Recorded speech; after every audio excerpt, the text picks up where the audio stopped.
Everyone, I'm Deanna. I'm a producer, songwriter and engineer, and I wanted to do this video on how to record drums.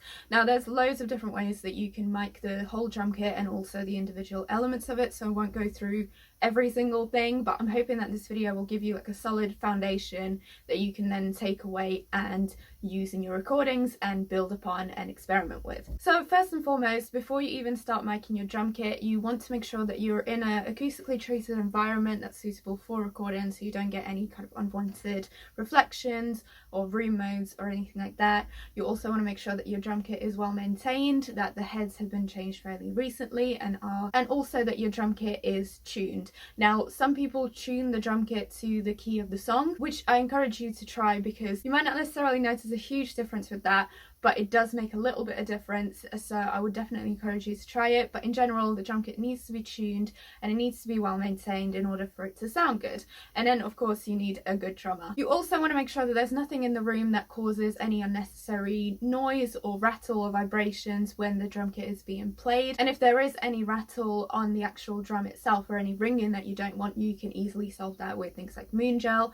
So yeah, first and foremost, make sure that the drum kit is well maintained, you have a good drummer, and you're recording in a good environment. So the way that you record drums will depend on the genre that you're working in and the type of sound that you're looking to achieve. A lot of people mic every single element of the drum kit. Some people will just use 1, 2 or 3 mics, so you can absolutely record the whole drum kit using just 1 or 2 mics or 3. If you might not have access to more microphones, then it's totally fine for you to do that, and sometimes it might be the sound that you want. So there's many ways that you can use just 1 microphone to mic the whole kit. The way that I've done it for this video is I just hovered it over the drummer's head, kind of pointing down at the center of the kit, but you can also place the microphone 2 to 3 feet away from the drum kit, facing down at a 45-degree angle, and then you can move it lower if you want a little bit more of the kick, or higher if you want more of the cymbals. If you think of the drum kit as a triangle, you would put it at the apex of the triangle at the top, again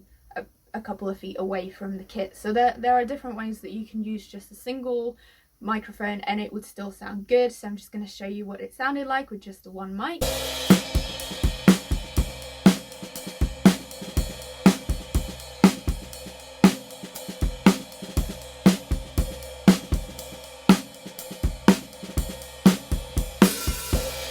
And from here, with just the 1 microphone, you can also add a snare and you can add a kick drum. When it comes to miking the individual elements, however, you will pretty much always get most of the attack at the center of the drum and more of the ring and the body on the outside of the drum. So it just depends what kind of sound you're going for again. If we're starting with the kick drum, the way that I've mic'd the kick drum in this instance was to just put a kick drum mic into the hole just on the edge at around 30 to 45-degree angle, kind of aiming to the left of the kick drum. When you're recording a kick drum in general, the more you aim it towards the beater, the more click you will get out of it, and if you aim it sort of more to the left when you're looking into the drum, you will get more of the actual shell tone. So again, depends on what kind of style you're working in. If you're recording more heavier genres like metal and heavy rock, you might want more of the click out of the kick drum. There are other ways, of course, that you can mic the kick drum as well.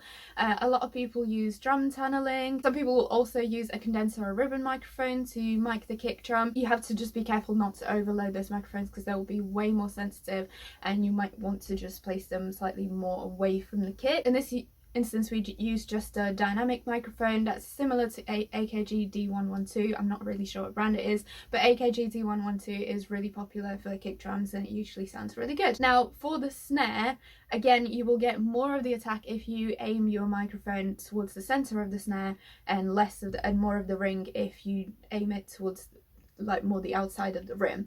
A very popular microphone that people use for snares all the time is an SM57. It's a really good mic for a snare. In this case, we just used some dynamic clip-on microphones and I aimed it at the center of the snare drum.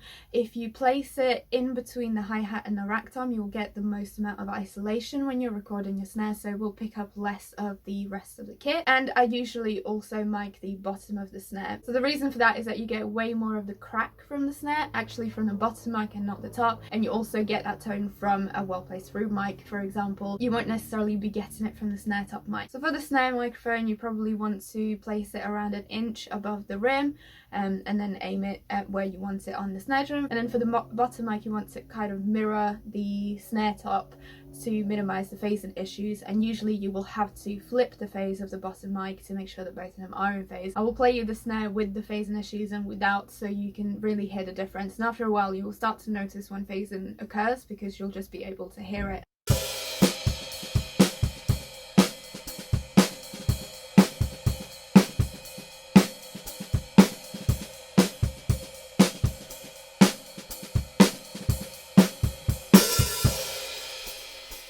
And again, you can of course use a condenser microphone for the snare top. I've particularly seen people do that in kind of heavier genres of music. If you want more of those kind of high frequency transients to come through, then that can be really helpful, but just keep in mind that you're likely to pick up more of the drum kit as well. Now when it comes to mic and the hi-hat, a lot of people don't want to mic the hi-hat. I personally like to have that control, so I normally do, and what I'd usually use is a condenser microphone aiming straight down at the hi-hat, a good few inches away from it. Just experiment with the height and what you would like it to sound like. With the hi-hat, if you place the microphone closer to the edge, you'll get more of the air, and closer to the middle you'll get a much thicker sound. So I usually kind of go around the in between those two, but again, just experiment and see what kind of sound you would like. Now for the toms, I think it's super important, in particular for the toms, that they are tuned and that they are sounding tight and you have the drum heads replaced, because sometimes you just get that sometimes get that very thumpy noise that you might not really want from your toms. A lot of people again use SM57s, or the Sennheiser MD421 are usually a very popular choice for toms, and normally you would go a couple of inches above the rim and aim it at a 45-degree angle down to the center of the tom. For this song I didn't actually close mic the toms. There was only 2 tom hits, I believe. I felt like they were being picked up sufficiently by the overheads, so I didn't necessarily feel like I need to close mic them. But normally when I record toms, I actually prefer to use condenser microphones rather than dynamic microphones. I think they just pick up so much more of the transient and the attack than dynamic mics. So for me, I like to use condenser mics for toms, but if you don't have those available, or if you prefer the sound of dynamic microphones, then SM57s are usually really great for toms. That is just my personal preference. And then finally we get to overheads. Now the way that you would mic your overheads just depends on whether you're using them as just cymbal microphones or if you're trying to capture the whole sound of the kit. The XY configuration is very popular to get the sound of the whole kit. You can also have 2 parallel overheads on either side of the drum. In my case, I used 2 overhead microphones that were pointing towards the center of the drum kit, and I made sure that they are equal distance away from the snare.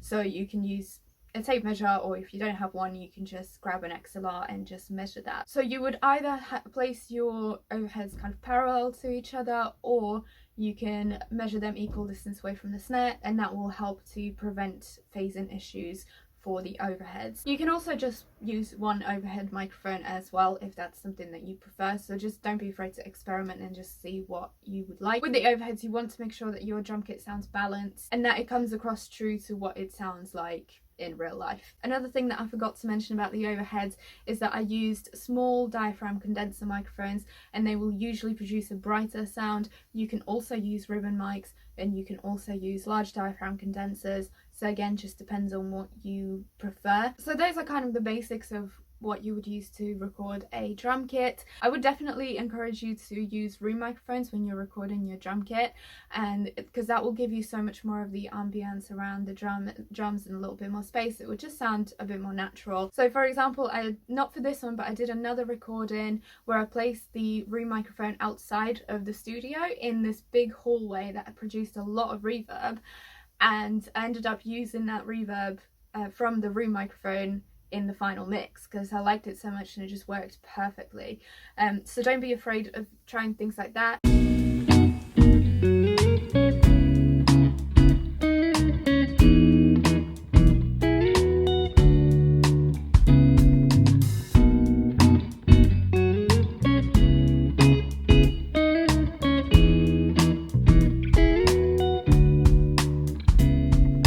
You can also place your microphone away from the drum kit to capture more of the room ambience. You can also place it facing the drum kit in a way that truly represents the drum kit and makes it sound good. Some people will also mic the floor. You can just get a little bit more of an interesting tone to your final drum mix if you play around with different room mics and just see what sounds best to you. But I definitely encourage you using room mics, and I will show you what that sounded like in this recording.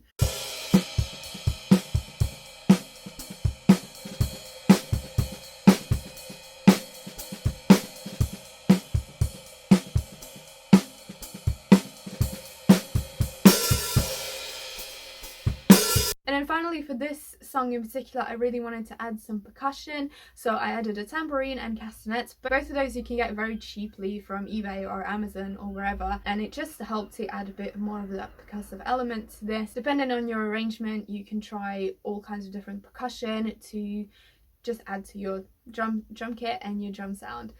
Don't shut the door, don't leave with ease, it's getting harder to breathe. I love how you tease.